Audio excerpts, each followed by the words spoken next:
Alors bonjour, bonne ce Shavua Tov, nous allons résumer le Tanya de hier, le 4 Tevet, et d'aujourd'hui le 5 Tevet 5784. Le shiur est pour le mérite de Dan Moshe Ben Chaya Miriam, tous les soldats de l'armée d'Israël, que Hachem les protège. Alors hier nous avons un très long paragraphe de Tanya, c'est des heures pour l'enseigner, on va dire en quelques mots. L'Admour Azaken explique la grandeur de l'étude de la Torah. Nous avons expliqué que les mitzvot, ce sont des habits pour l'âme qui vont permettre à l'âme de s'attacher à Kadosh Baruch Hu, de percevoir la divinité. Maintenant, l'étude de la Torah, qu'est-ce qui se passe? Il y a ce qu'on appelle d'abord étudier la Torah sans comprendre. La Torah écrite, par exemple, si on va lire du Chumash ou des Tehillim, on va accomplir la mitzvah d'étudier la Torah, comme mettre les tefilines, ou mettre un talit, ou allumer une bougie. Donc ce sera un habit comme toutes les mitzvot.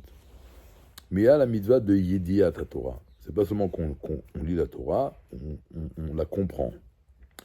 Alors, il y a un phénomène qui se passe. Au moment où je suis en train d'étudier pour comprendre la chose, je suis plongé et investi dans le sujet que j'essaie de comprendre, mon intellect est entouré du sujet que j'ai en train d'étudier. Une fois que je le comprends, c'est moi qui le saisis, c'est mon intellect qui va entourer le sujet. Le sujet va être à l'intérieur de moi. Maintenant, quelle est la particularité de la Torah? Parce que ça, c'est dans tous les intellects. Si je vais étudier par exemple une thèse de philosophie ou une thèse de physique ou une thèse de biologie qui a été dite et écrite par un homme, je vais effectivement me fusionner dans les deux sens. Au moment où je vais essayer d'étudier et de comprendre, je vais être entouré de la chose, et après que je comprenne, c'est moi qui vais entourer la chose. Donc c'est pareil pour tous les intellects, pas seulement pour l'intellect de la Torah. La différence, c'est quoi?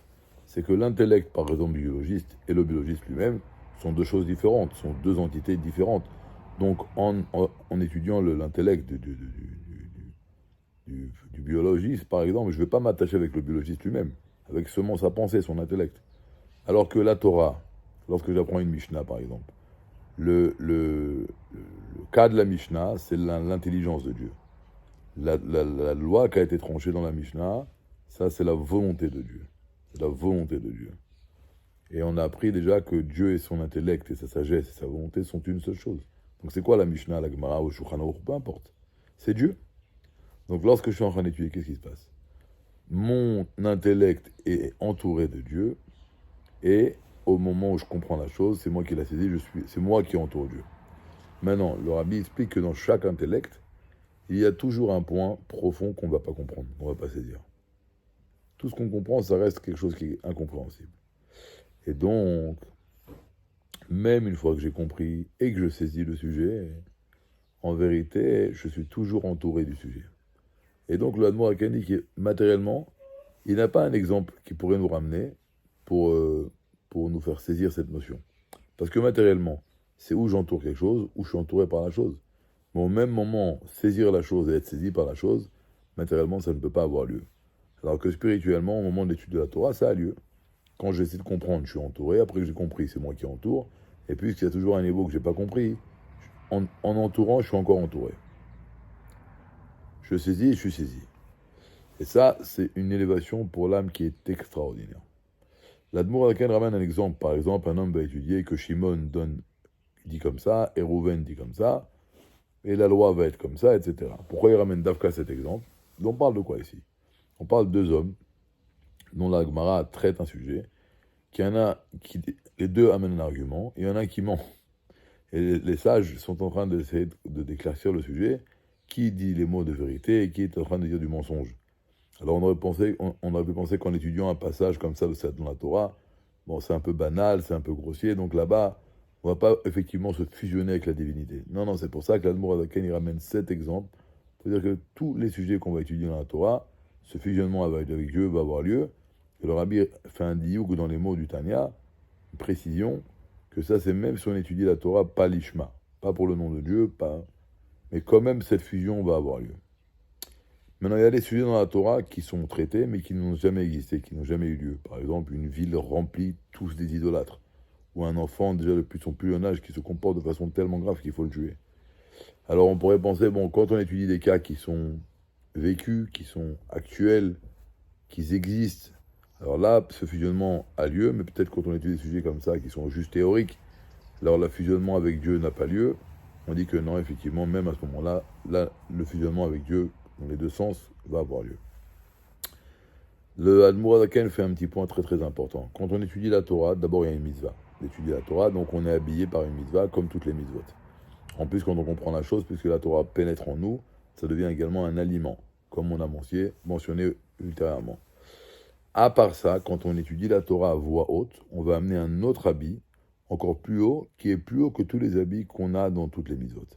Donc dans l'étude de la Torah, en plus à voix haute, et quand on va comprendre, on a 3 choses extraordinaires. Du manger, ça pénètre à l'intérieur de nous, un habit comme toutes les mitzvot, et un habit encore plus haut que dans toutes les mitzvot n'existe pas. Maintenant, il faut être précis. Quand est-ce qu'on peut dire que ce fusionnement avec la Torah a lieu? C'est pas seulement quand je vais étudier et comprendre, mais c'est que je vais tellement étudier la Torah et tellement la comprendre que je vais réflexionner et commencer à voir le monde et à percevoir toute ma vie d'une façon toranique. Toraïque, ça veut dire que je vais avoir une pensée toraïque. Dans chaque sujet, je vais toujours réfléchir comment la Torah elle réfléchit. C'est-à-dire que mon cerveau a été imprégné de la façon de penser de la Torah, et donc je comprends la Torah, et ça devient ma façon de penser. C'est ce qu'on appelle, on va voir un Rav, parce que le Rav c'est Da'at Torah. Dans tous les sujets de la vie, il a une perception des choses telle qu'elle est perçue par la Torah, et ça c'est extraordinaire. Donc ça c'était le Pérec 5 qui nous explique la grandeur de l'étude de la Torah, que c'est pour ça que quand on monte au Gan Eden, les mitzvot que nous avons accomplis dans ce monde seront pour nous des habits, d'accord? Et la Torah que nous avons étudiée sera pour nous des aliments qui vont donc pénétrer en nous et donner des forces extraordinaires à l'âme pour se fusionner à Dieu. Et ça, c'est pas forcément après 120 ans, c'est exactement dans ce monde-là, au moment où on étudie la Torah, il y a ce fusionnement extraordinaire qui se passe avec Dieu. Dans le Pérec 6 qu'on a commencé aujourd'hui, l'Admour Azaken commence à parler de l'âme animale. Il dit qu'elle a également 10 forces. Alors, contrairement à l'âme divine, de laquelle il a commencé à expliquer que d'abord, elle a un intellect, et après elle a des sentiments, et les sentiments sont les fruits de l'intellect, c'est les parents qui font naître des enfants.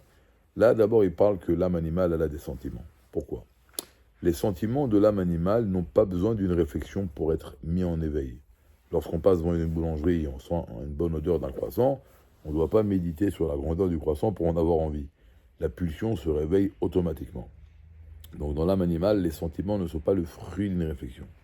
Alors quel va être effectivement le rôle de l'intellect dans l'âme animale? C'est tout simplement quelle sorte de pulsion, quelle sorte de désir tu vas avoir. Quand tu as un petit intellect, un enfant, tu vas vouloir des Playmobil, et quand tu vas grandir un petit peu, tu vas vouloir un Game Boy, et tu vas grandir un petit peu plus, tu vas avoir un PlayStation, puis après tu vas vouloir un portable, et après de l'argent, et après une voiture, après des maisons, et après etc., etc., comme chacun connaît ses pulsions. Ça, c'est le seul rapport qu'il y a entre l'intellect et les sentiments de l'âme animale. Maintenant, de la même façon que l'âme divine, elle a 3 habits extraordinaires de Torah et Mitzvot, qui l'habille la Neshama et qui la fusionne avec Dieu, comme on l'a appris. Ben, l'âme animale, malheureusement, elle a aussi 3 habits. Quand elle va penser des choses qui sont contraires à la volonté de Dieu, ou comme on va apprendre demain, même des choses qui sont permises, mais on va les faire de façon instinctive et animale, pas pour un but divin, où on va parler de choses qu'il ne faut pas parler, ou alors on va agir de façon négative. Ce sont des habits qui vont habiller l'âme animale. Maintenant, vous vous rappelez que notre âme animale, elle fait partie de la tribu du niveau de Klipat Noga. Alors que ces habits-là sales que Dieu préserve, on peut habiller notre âme animale, sont des habits qui ne sont pas liés à la Klipat Noga, mais aux 3 portes d'impureté. Donc, de la même façon que les habits de l'âme provoquent à l'âme une grande élévation, les habits de l'âme animale provoquent à l'âme animale une très grande chute, parce qu'ils la font basculer de la Klipat Noga, qui est encore le domaine pas très grave, qui va basculer aux 3 portes d'impureté, et là c'est une situation beaucoup plus délicate. Alors c'est en gros ce qu'on a étudié hier, aujourd'hui. Bezrat Hashem, nous continuerons demain. Chag Sameach pour Etevet et toutes les brachot.